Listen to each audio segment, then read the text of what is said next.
ক্রিসমাসের ইভ মানে ক্রিসমাসের ঠিক আগের দিন এবং ক্রিসমাসের দিন দুটি বড় ধরনের ঘটনা ঘটেছে ব্রিটেনে। প্রথম ঘটনায় একজনকে পুলিশ গুলি করে মেরে ফেলতে বাধ্য হয়েছে, আর দ্বিতীয় ঘটনাটি আজকে ভোর রাতের দিকে সেন্ট্রাল লন্ডনে একজন লোক 31 বছর বয়সী একজন, সে গাড়ি তুলে দিয়েছিল পার্টিতে থাকা অবস্থায় বেশ কিছু মানুষের উপরে।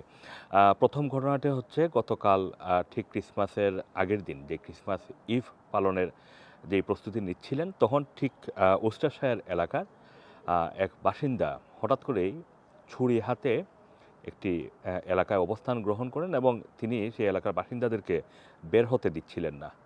ঘটনাটি ঘটে দুপুর 2টার দিকে।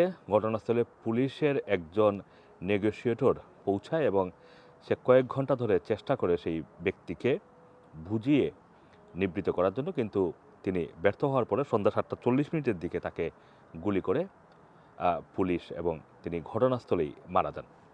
তার ব্যাপারে বিস্তারিত তেমন কোনো তথ্য দেওয়া হয়নি এবং কেন তিনি এই ঘটনাটি ঘটিয়েছিলেন সে সম্পর্কে এখন পর্যন্ত তেমন কোনো তথ্য নেই।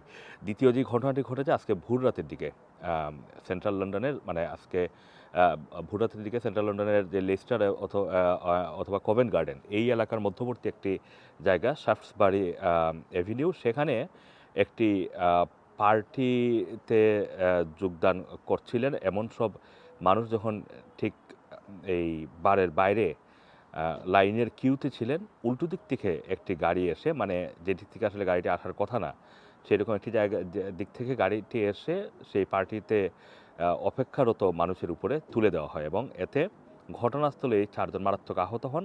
একজনের অবস্থা বেশ আশঙ্কাজনক।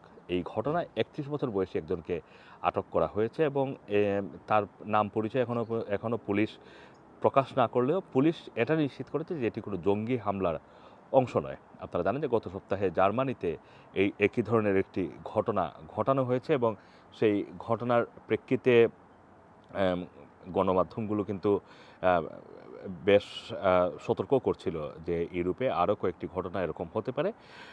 তবে সেই ঘটনার সাথে এটি কোনো সম্পৃক্ততা নেই বলেও পুলিশ জানিয়েছে। Assam Masum, Rana TV, London.